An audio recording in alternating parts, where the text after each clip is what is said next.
From ABC News, World News Sunday, here's Sam Duddleson. For now, the latest from China, where the Chinese Red Cross estimates that between 2,000 and 2,500 people have been killed this weekend as the Army moved in to suppress the student demonstrations. Still, the Army has not gained complete control.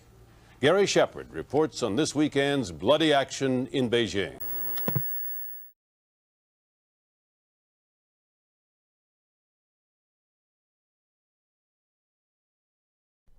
April 17th, 1989. University students across China led protests against the communist regime of China. The vast majority protested in Tiananmen Square, Beijing. By May 13th, nearly 300,000 students gathered at the square. Deng Xiaoping, the de facto leader of China at the time, ordered Zhao Ziyang, the general secretary of the Communist Party, to end these abrupt protests, as Mikhail Gorbachev was coming to visit. Upon the students' refusal to move, on May 20th, martial law was declared, and the military across the land mobilized and marched to end the triumph that the students fought at the infamous Tiananmen Square.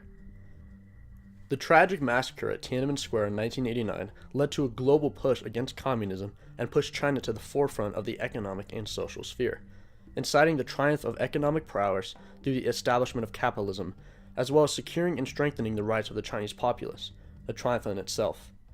Yet China's repressive regime is still in power, and the triumph that we saw in China could fall right back into a tragedy that is even worse than the first tragedy.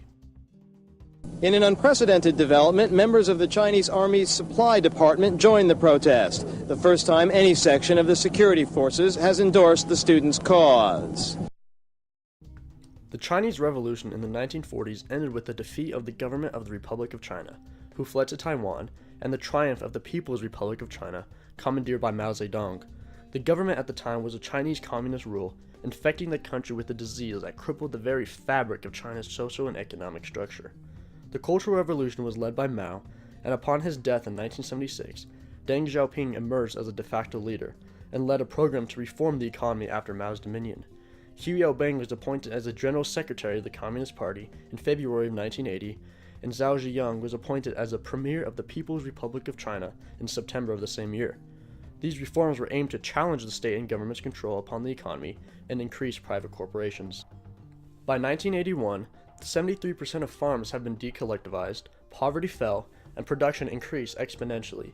Yet although the reforms were largely well received by the Chinese populace, social issues such as nepotism and corruption among the elitist bureaucrats emerged from the limelight. The sudden economic change into a two-tier economic system, which mandated that some prices were fixed while others fluctuated, meant that rich, influential people could buy low-cost goods and sell them at market prices. Roughly a third of factories were unprofitable at the time, and much of the economy could not process loans.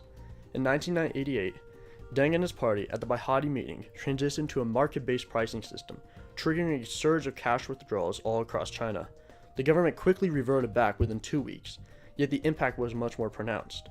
Inflation skyrocketed, and the consumer price index increased by over 30% within a year, from 1987 to 1988.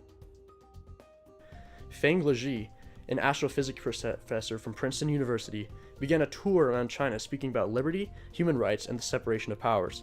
His speeches hit home with many students, who believed that political reform was the only answer. Xiaoping warned that Feng was a worshiper of Western ideals and tried to undermine China's ideologies and values. Many students, inspired by Feng, protested in late 1986 and gained attention throughout the land. Hu Yaobang took a soft approach to the protests and faced opposition from the opposing party and was forced to resign in office in 1987. A campaign launched by the government snuffed out the protests, yet Yaobang's popularity in the minds of the students was still prevalent across the nation. The entire Chinese populace hated the regime, hated the economic system, and because of this tyrannical tragedy, the protests sparked. At this hour, there are hundreds of thousands of people here in Tiananmen Square, perhaps as many as 500,000, even more. In the history of communist China, there has never been anything like this.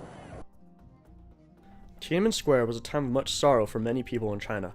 After martial law was declared, the military flooded the square, and as many as 250,000 soldiers, countless Hummers, and dozens of tanks rolled into the square.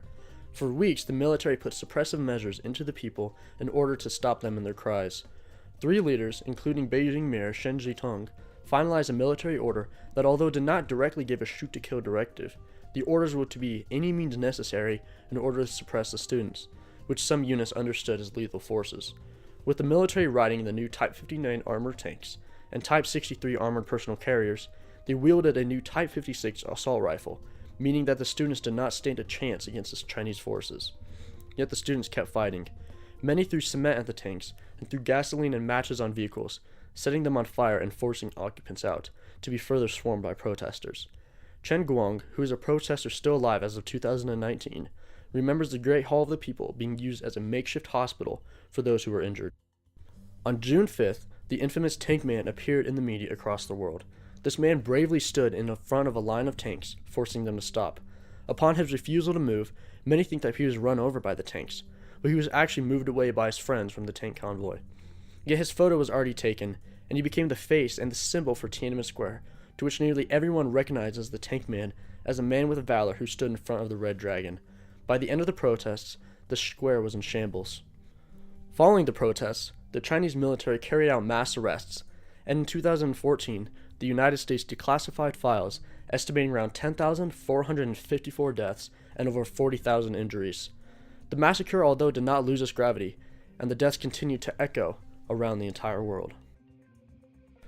The overall impact of the protests have been puzzling.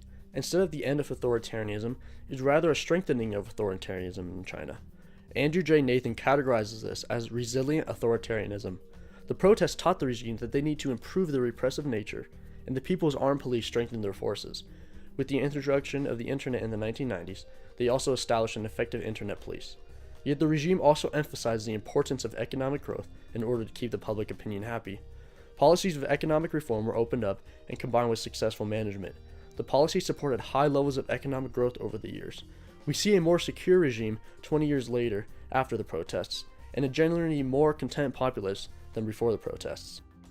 What we see in China is a triumph of public awareness and the courage that the students have had in order to take a stand.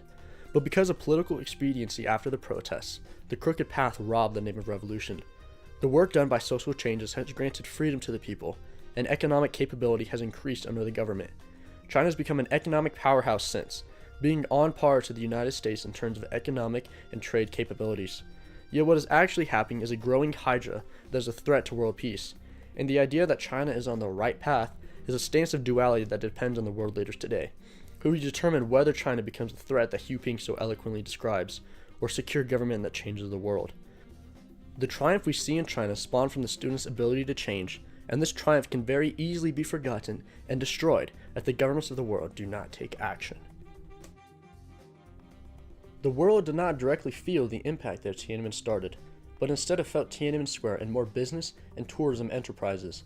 Because of the dwindling of the communist direct rule and capitalist agendas being put into place, tourism has risen sharply, with many different countries visiting China, from the 90s to today. Yet although that is a positive effect gained by the incident, a negative still remains that can shape the world and its outcomes. A new trend that has been observed for some time in commodities is that Chinese state-owned enterprises are acquiring large companies operating in the mining and energy sectors. Even further, through forcible coercion of technology from China, many countries around the world, notably the United States, are demanded to transfer their technologies to Chinese scientists and diplomats, giving them leverage against opposing nations. The US alone will lose an estimated $50 billion per year due to Chinese embezzlement. World leaders have tried to inhibit this, and most notable President Donald Trump has significantly reduced the outsourcing to China and encouraged more US-based companies in order to stop this systemic apprehension of technology. The US government has also put a ban on the purchasing of Lenovo laptops and systems, in fear that because they are manufactured in China, there will be spy chips hidden in the computer. Ever since the protests, the world has seen the light of the communist threat in China, and although many countries did not take a stand, the triumph that China saw is simply the beginning. With greater freedoms for the people and capitalist economies being put into place, China has far to go before the democracy is fully put into place. A fake democracy resides in the country, and for the triumph that the Tank Man showed at the square has a long road ahead that will shape the world, and we will face either a triumphant, prosperous country with a strong economy, or we will revert back to a totalitarian, tragic dictatorship that killed millions with the power to even dismantle the nations across the globe.